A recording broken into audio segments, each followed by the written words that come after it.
স্বাধীনতার আগে দেশের ৮০% মানুষ নৌ ও রেল পথে চলাচল করলেও এখন তার বিপরীতে ৮০% মানুষ সড়ক পথে নির্ভরশীল।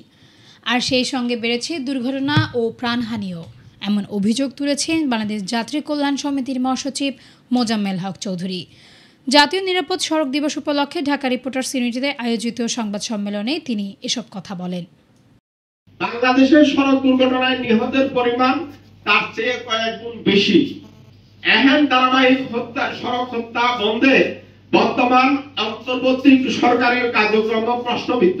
প্রিয় বন্ধুরা, স্বাধীনতোত্তর বাংলাদেশ নানান খাতে এগিয়ে গেলেও দীর্ঘদিন ধরে ডাইনামিক নেতৃত্বের অভাবে নিরাপদ নৌ ও রেলপথ ব্যবহার বাড়ানোর পরিবর্তে সড়ক সম্প্রসারণ, সড়কে বিনিয়োগ বাড়ানোর অভাবে মানুষের প্রতিদিনের যাতায়াতের ভোগান্তিতে এখন নাভিশ্বাস উঠছে।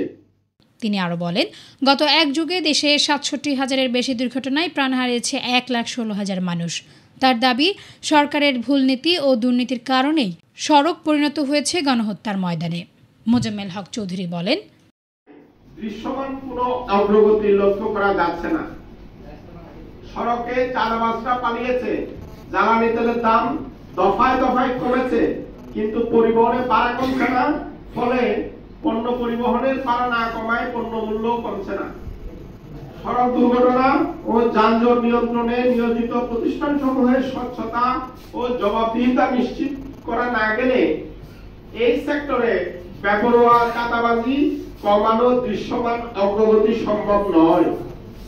তাই জরুরি গুরুত্বপূর্ণ হাত হিসেবে পরিবহন সেক্টরে সংস্কারের উদ্যোগ না নিলে দেশের সাধারণ মানুষের যাতায়াতের ভোগান্তি আগামী দিনে আরো বাড়বে।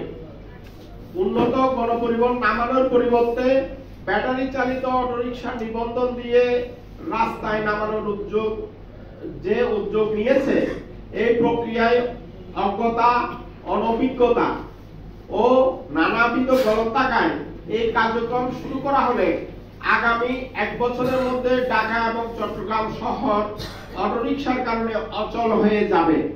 তাই এহেন সিদ্ধান্ত থেকে ফেরত এসে হারানো নৌ ও রেলপথ ব্যবহার বাড়ানো, ঢাকা চট্টগ্রাম সহ প্রতিটি বিভাগীয় শহরে সরকারি উদ্যোগে মাস ট্রানজিট পাতাল মেট্রো রেল এর ব্যবস্থা করতে হবে। ঢাকা চট্টগ্রাম সহ প্রতিটি বিভাগীয় শহরে সরকারি উদ্যোগে ডিজিটাল লেনদেনের ভিত্তিতে কমপক্ষে 2টি বাস র্যাপিড ট্রানজিট আলাদা বাস লেন চালু করে উন্নত দেশের আদলে পরিবহনের শৃঙ্খলা ফেরত আনতে হবে। এতেই যাতায়াতের গতি বাড়বে, সড়কে দুর্ঘটনা ও প্রাণহানি কমবে এবং মানুষের যাতায়াতের ভোগান্তি কমবে। দেশের ইমেজ বৃদ্ধি পাবে, পরিবহন মালিক এবং শ্রমিক নেতাদের হাতে জিম্মি দশা থেকে জনগণের মুক্তি মিলবে।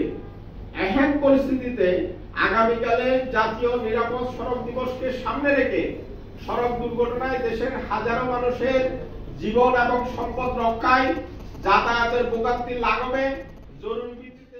সাবেক মন্ত্রী ওবায়দুল কাদেরের সময়ে কৌশলগত পরিকল্পনার অভাবে বিশৃঙ্খলা বেড়েছে বহুগুণ।